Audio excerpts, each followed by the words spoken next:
Time to play the game. Time to play the game.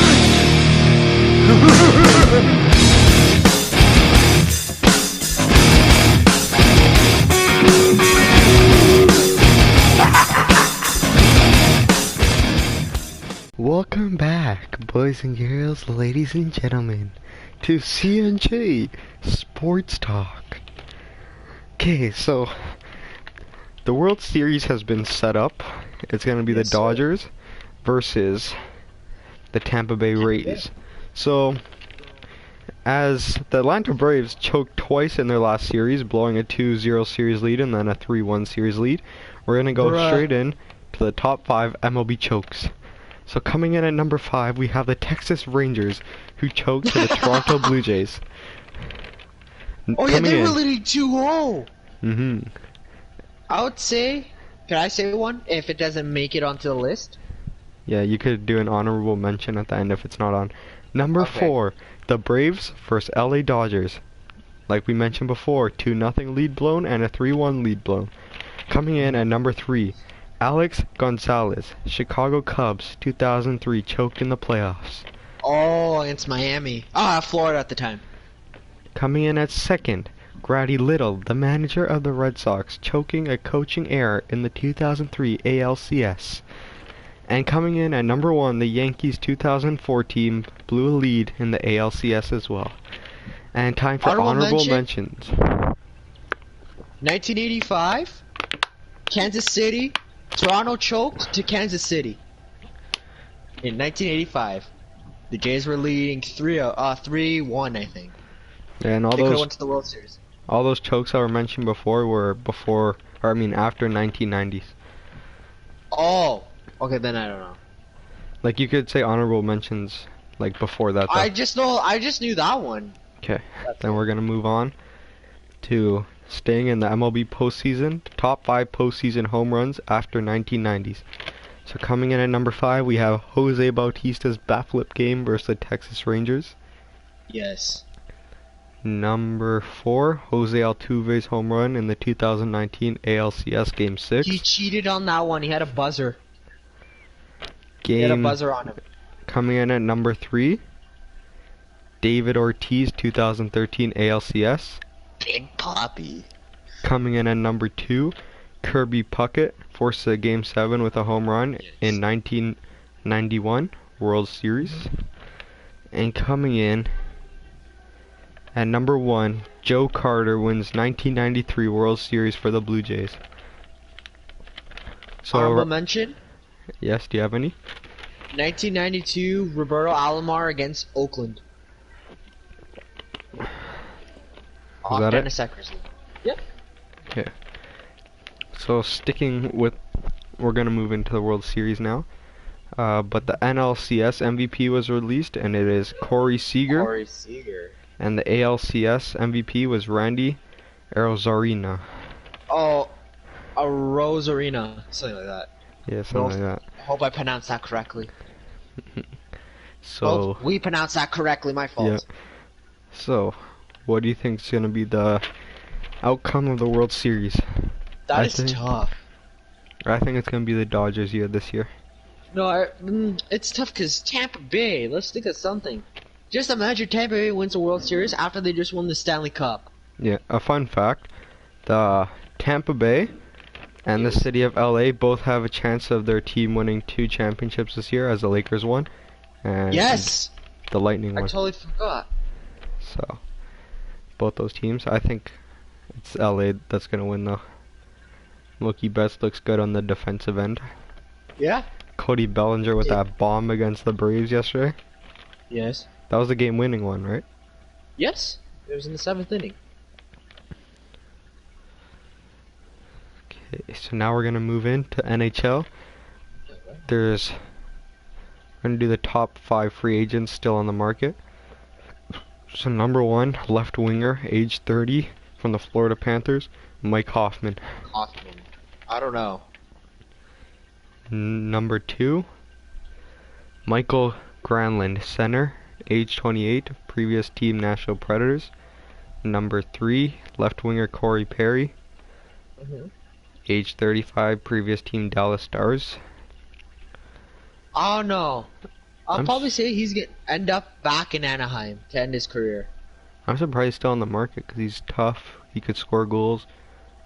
Yeah. Just made it far in the playoffs. Bring some Yeah. stuff to your team. He's probably still here. Eric Holla, left winger slash center. Age 29, previous team Florida Panthers. And Sammy Vetena, defenseman, age 29, Carolina Hurricanes. I have no idea. So those are the top 5 free agents left on the market according to ESPN. That's according to ESPN. They don't give a crap about hockey. You should go off TSN.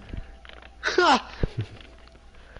And All the still jokes. sticking with the NHL, we're gonna talk more about what you think about the Joe Thornton signing. So I feel personally that it was a bad signing for the Leafs because Yes. they already have Jason Spezza and Wayne Simmons. So now by bringing in Joe Thornton, you make Jason Spezza irrelevant, and Correct. they're already out of their prime anyway. So. Yeah, I think Joe Thornton after the season is gonna retire. Mhm. Because if he signed 1 year. Yeah, he was talking. He said he needs to. He says he needs to win a Stanley Cup, and he said he thinks Toronto Maple Leafs are ready right now to win. That is the funniest joke I ever heard. So NHL, they're aiming for January 1st to be Yes. their return to play, as we mentioned before in other episodes. Previously on CNJ1 podcast. So they're saying that they might start with games on Lake Louis, I only Louise, heard of probably, Lake Louise. in Hamlet, Alberta. Lake Louise. So That's cool. On a pond? That is sick. I mean- On a lake. there is multiple stuff that have to go into this though, because it's in January. So it Yeah, might yeah. be cold enough, but like it also has to be the right temperature, or else if the ice starts to melt. Also, since due to the border restraints and the NHL, it'd probably only be Canadian teams allowed to play. That'd be cool. So,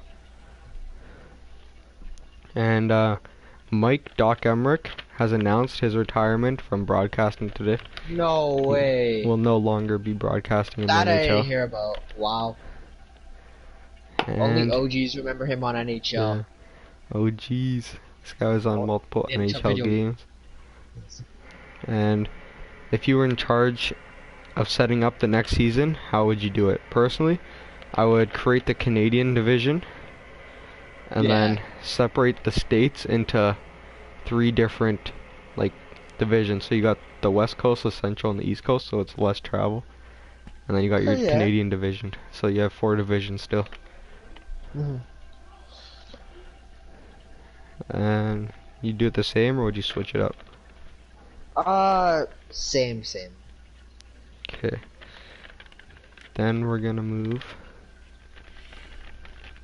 into soccer. So Soccer? the MLS has announced that they will not be handing out the Supporters Shield this year. For those who don't know, the Supporters Shield is awarded to the team who finishes first in the MLS. So like a And- President's Trophy. Yeah, basically. And TFC is unhappy with this decision as they had a good chance of winning it. Greg Vanney had this to say about the topic. My players are pissed. It is a huge sign of disrespect to the players. It has arguably been the most difficult season in the history of our league, where people have put their health at risk to play and put games on television for fans. This season required a huge commitment from all the teams, people who were genuinely afraid of their health. It is a Yeah. disgraceful decision that determinizes the whole idea of the Shield in our opinion. Those who made the decision are like kids in a park when the game isn't going their way. It is childish and a symbol that they don't know how sports operate. That's Toronto FC's coach Greg Vanney about the Thank you, situation. Greg.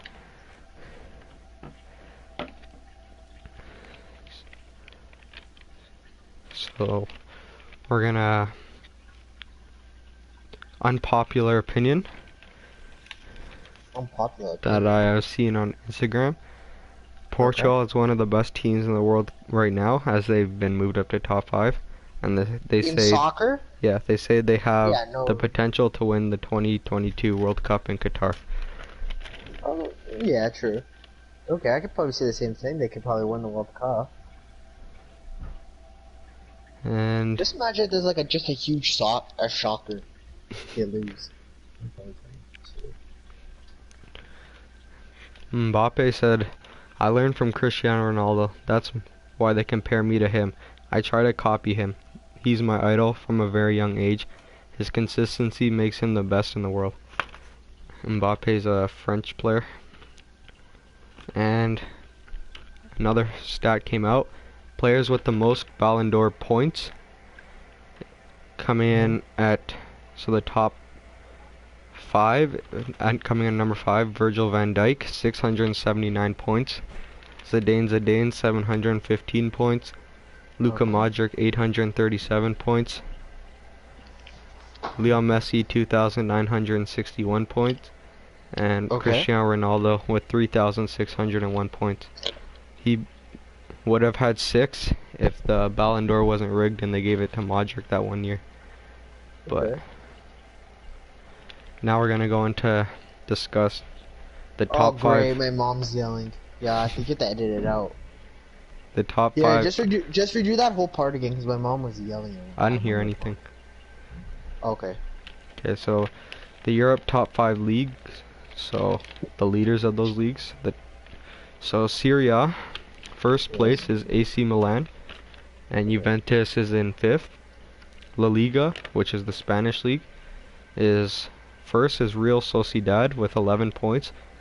Third, Real Madrid sits at 3rd with 10 points, and Barcelona sits at 9th with 7 points.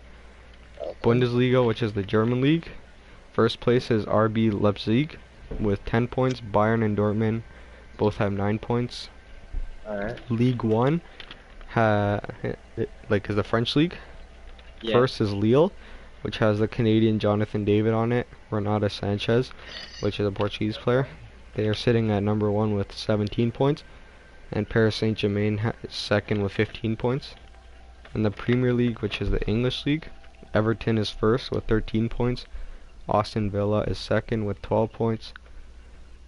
And Liverpool is 3rd. So it's still early in the season, so we'll see where that ends up as we move on through the season. We're going to discuss Juventus's problem now. So the main problem with Juventus is that they rely too much on Cristiano Ronaldo. Yes, they do. For example, they just played a team called Crotone. I'm not sure if they were in Serie A last year or if they came up from relegation, but they tied them, and Crotone is ranked 19th in the league, which is 2nd last in Serie A. So that's just embarrassing if you look at it. Juventus did get a red card, and Dybala did not get to come into play because of that, but still, you should be able to at least win that game by 1. Okay. If you're Juventus, so they need to rely less on Cristiano Ronaldo, especially as they move into the Champions League, which they might not be able to have him on the lineup for game 1 against Barcelona. So, on that note, we're going to talk about what Ronaldo's situation with COVID.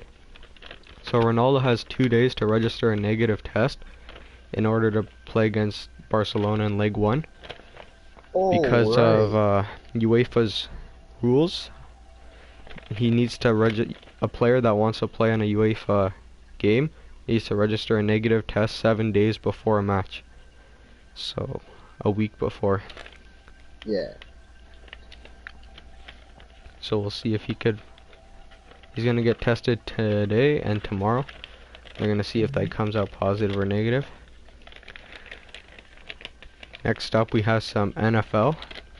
So during this week, there was plenty of blowouts, surprising blowouts. But there's 2 more games happening. The Bills are supposed to play. Bills play the Chiefs as today. time of the recording, right now. Yeah. So today's October 19th. 4:30. As of right now, it's 4:50. As time of the filming. Yeah. So the Dolphins beat the Jets 24-0. Okay, it's the Jets. This one I found really interesting. The Buccaneers beat the Green Bay Packers. Yes. Who were undefeated. That was 38-10. Gronkowski got a touchdown in that game. Mm-hmm. Classic New England Patriots. The Falcons beat the Vikings 40-23. And the Steelers beat the Cleveland Browns 38-7. That was it. I watched a bit of that game yesterday. How was the team? The Steelers were just all over them. I'll give you that. Did you see Odell Beckham Jr.? A bit. Is he good or no? He was okay. He was not that bad. Like, he wasn't good when he was better when he was on, like, New York. Okay, so we're gonna open up with a new segment this week. New segment? Okay. And drum roll, please. Alright. We're gonna be talking about WWE. So Haven't watched that in a while.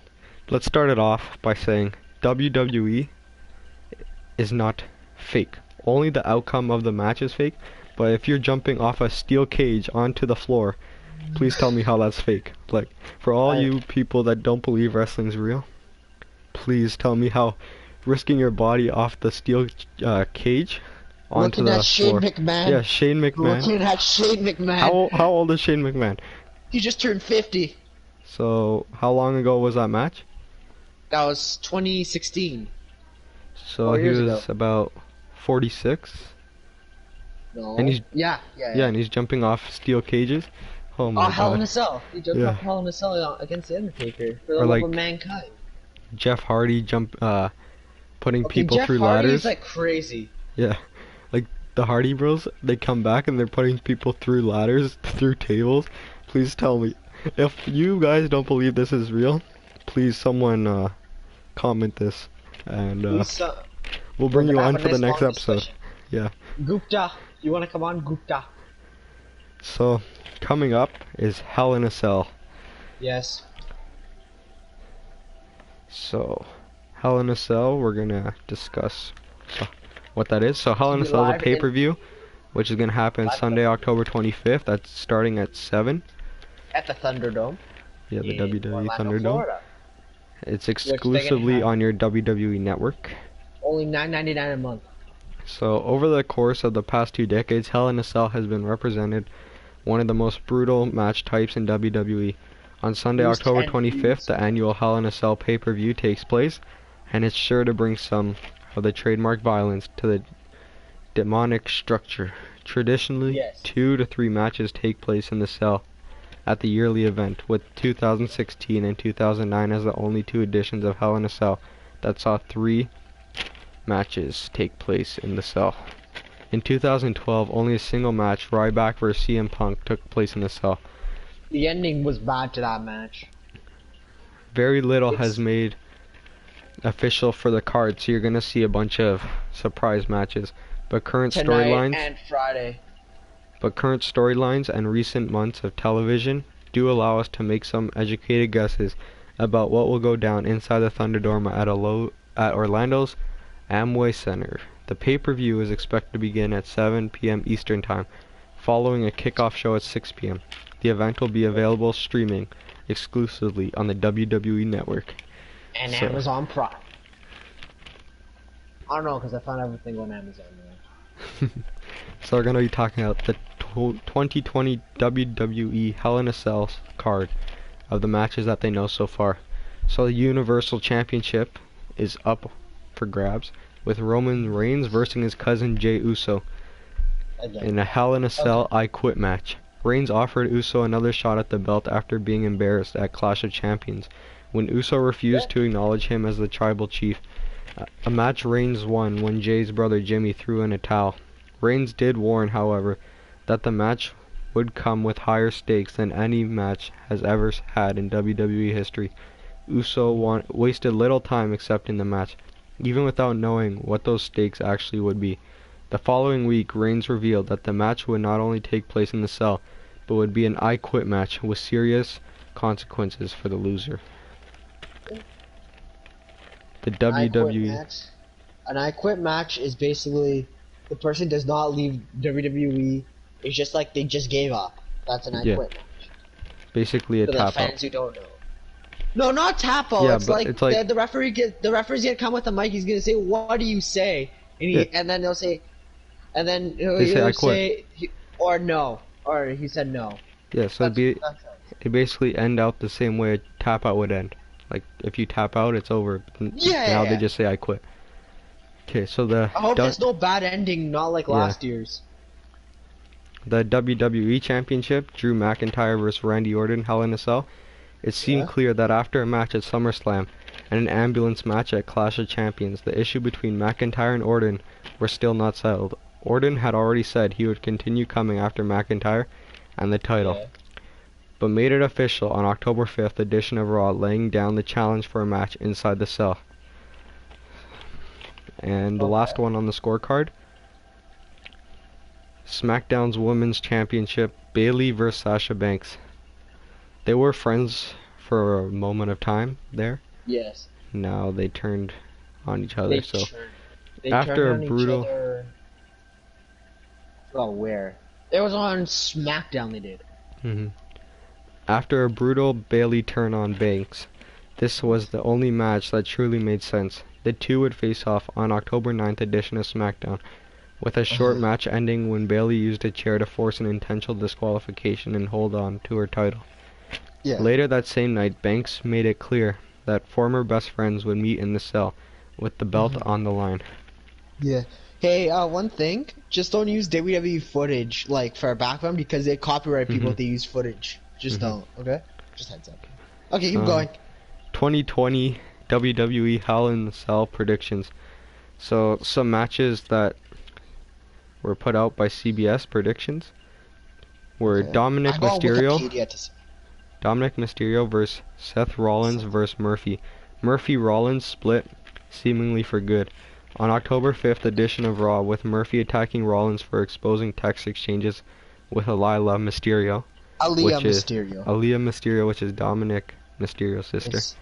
Yes. Rollins fought back and laid out Murphy, of course. Dominic was already furious with Rollins and even more furious with Murphy. With the three sides all having issues, Ray still sidelined, a triple threat match only makes sense. Another match that's predicted to happen, Kevin Owens versus Aleister Black. Owens and Black have clashed a few times on Raw after Black's heel turn, but none of those matches have seen a result that felt particularly satisfying. Black still has put a target on Owens, placing blame on KO for not being there to save his eye months ago. And it's unlikely this feud can find any closure before the two face off in at least one pay-per-view clash. The two men could put on a thrilling Hell in a Cell match, but they haven't been featured as a top-level feud worthy of the stipulation. So we'll see if that match happens. Next. Big Dog to Tribal Chief. Roman Reigns talks WWE character transition with ongoing feud with cousin Jey Uso. If you didn't know, they're actually cousins in real life. Yes. Same with his brother Jimmy Uso. Roman Reigns and The Rock are not cousins. No. By the way, they are not cousins. Okay, so going into Sunday Night Hell in a Cell, there's some things that you should know. First of all, like we mentioned before, it's exclusively on the WWE network, and we are not sponsored by WWE to mention this. Also, we're gonna tell you who the champions are heading into Clash Hell in a Cell, which is taking place October 25th, and then after that we'll see if any championships changed people. So we're gonna start off with the Universal Champion, the Tribal Chief Roman Reigns, the WWE Champion Drew McIntyre, the Raw Women's Champion Asuka, SmackDown Women's Champion Bayley, Sami Zayn, SmackDown Champion, Women's Champion, longest reigning, yeah, right now, yeah. The Intercontinental Champion Sami Zayn, United States Champion Bobby Lashley, Raw Tag Team Champions The New Day, SmackDown Tag Team Champions The Street Profits, WWE Women's Tag Team Champions Nia Jax and Shayna Baszler. Yeah. Shayna And Baszler. the 24/7 champion, which R-Truth. is a new belt that they made. So They made a while. They made that like Yeah, about a year and a half ago. and R-Truth always seems to win it. Like How many Oh. times? 40 something right now. yeah, so the 24/7 championship is a belt that someone could pin another person like 24 hours of the day, 7 days a week. So the champion always has to be looking out. I was watching an episode of SmackDown, I think it was, Yeah. last week, and a guy came, pinned R-Truth, and then Drew Gulak or probably Akira Tozawa, one of those. and then someone pinned the guy that pinned R-Truth, and then Yeah. R-Truth can never not be the R-Truth, 24/7 champion, so he pinned the guy again and left. The I- longest time that R-Truth was not a 24/7 champion when he was trying to find Rob Gronkowski for like 60 something days. 67 or 68 days. That's it. But like every single time I watch WWE, he's the 24/7 champion. Okay. So to end this segment off, Uh-huh. we're gonna say here are 16 things you didn't know about the WWE. Num- The first WrestleMania was in 1985 and 85. featured Yeah, Mr. nice. T and Cyndi Lauper. Lauper. That was even held in New York City. WrestleMania 2 is the only WrestleMania event to take place on a Monday. On a school night. It took place, WrestleMania is always held on a Sunday except for WrestleMania 2. The event took place on Monday, April 7th, 1986, making it the only one to take place not on Sunday. Okay. Can I add one? WrestleMania 6 was the first WrestleMania to be in Toronto or outside the United States. Okay. You have another And one? WrestleMania 4 and 5 is the only location that like happened like the same place in back-to-back years, Trump Plaza or Boardwalk Hall in Atlantic City, New Jersey. Okay. Also, the WWE was originally known as WWF, but had to change Or the its name. WWE. Yeah. World Wrestling Entertainment hasn't always been known as WWE.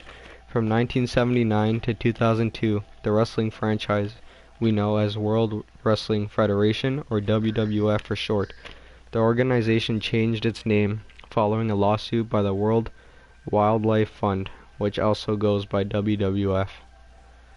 Just two- think the wrestling lost to pandas. The two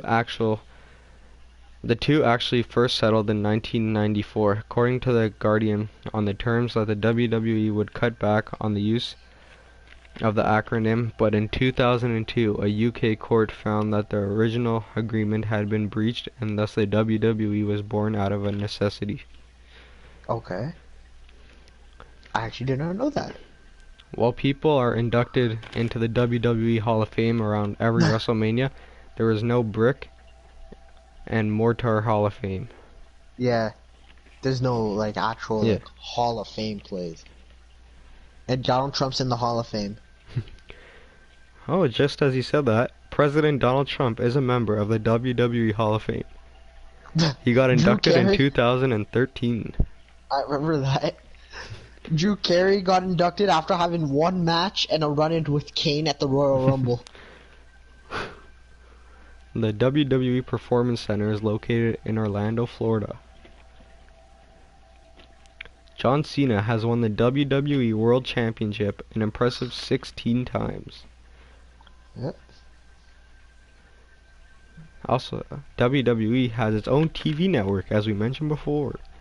The WWE Network. Where you can watch you can watch thousands of hours of classic pay-per-views, shows, moments. More people attended WrestleMania 32 than any other previous show. That's true. Well, how much? 101,000? Let's see.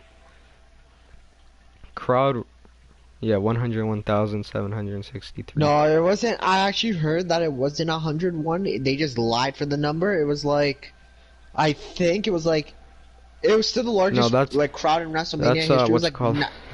That's all the 93,000. tickets that are sold. That's what they go by.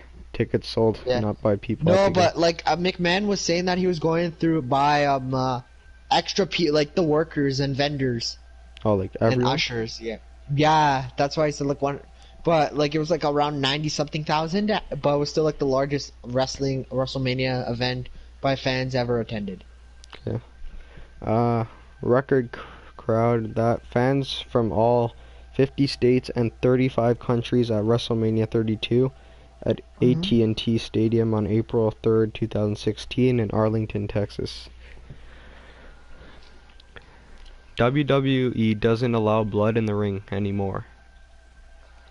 Since Okay. 2008, WWE has banned performers from bleeding PG. in the ring, a result of WWE programming shifts from TV 14 to TV PG. Yes. I saw PG, a couple yeah. of matches with blood recently though, so I'm not sure if that was changed. Yeah. No, McMahon is kind of wants to change it a bit. Like he wants blood to come back. Apparently, that's what people were saying. The mayor of I don't know. Knox County, Tennessee, is a former WWE champion. Glenn Okay. Jacobs was elected in 2018. The Glenn mayor Jacobs, was? the Republican mayor of Knox County, hasn't always been a professional politician. Prior to his 2018 election, Jacobs was a professional wrestler in the WWE in the 1990s. Okay. Yeah, Also, as Kane. in WWE, there is no off-season. Yeah. The wrestlers People go... said they should have taken off during COVID. During COVID, they didn't stop either. Same with the UFC. There is Didn't no Dana went by off-season. an island? Yeah, they had a pay-per-view on the island UFC. So the WWE goes year-round, and back then, they used to fight every day, but now I think they get at least 2 days off. Yeah. Not sure if there's more. Now they used to do every day because of TV tapings at the time.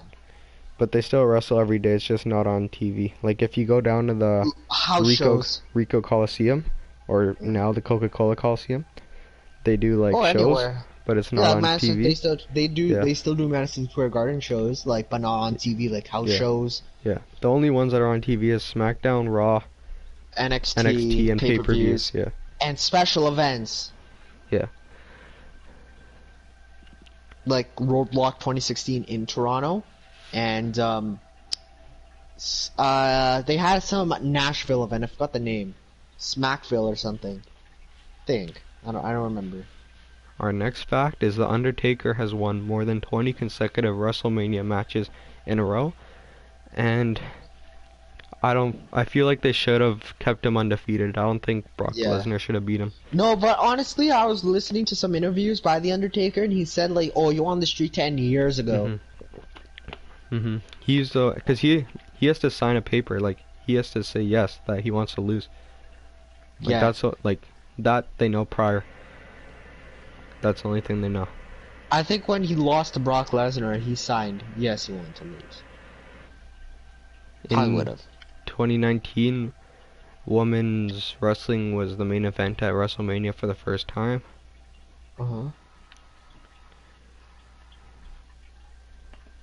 And yes, so that's how we're gonna end our podcast today. Remember to tune in October 25th on Sunday to watch Hell in a Cell. Maybe you'll see some Shane McMahon. You never know. Maybe we'll see the return of Ric Flair versus The Undertaker. Yeah, I highly doubt that's gonna happen. And Hulk Hogan versus The Rock. Hulk Hogan. This week on Hell in a Cell. Okay. No. Thank you for tuning in. No. It's Hell in a Cell. Okay, thank you for tuning in. Okay, Remember to subscribe, like, and come in for the next week's video. Or whenever we post a video next. Give us an idea in the comment section below. Give us some ideas of what you want to listen to on our sports podcast next week. Maybe we'll get some esports in here. Maybe not. You never know. Maybe we'll get some guests. Yes, maybe we'll get some people since Ronaldo's out with COVID. we'll get him on the PlayStation. Oh, Maybe okay. you could get some hockey players. You never know. You never know. Maybe we'll get some people from the DNA podcast coming in to talk about some sports. You never know. Oh wait, we forgot to talk about something. That'll be probably for next week. What The do new you? season of Ball in the Family. Oh yeah, coming out next soon. We'll talk about it next episode. Ball in the Family, season 6. Episode 1 and 2. Go watch. If you haven't seen it yet, go to Facebook, search a Ball in the Family, and go watch seasons 1 to 5. I'm telling you, they were pretty good. Yes, we ended up watching the whole thing. So In signing how many off months? It took me 2 months. Yeah, during the COVID. So signing off from this week. Stay tuned for the random video of the day. And remember, keep your stick on the ice.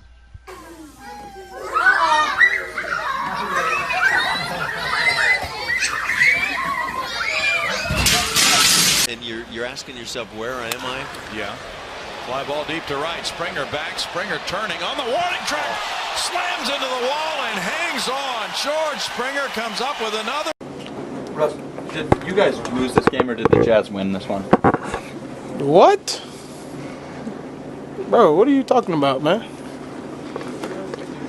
Bro, I'm out, man.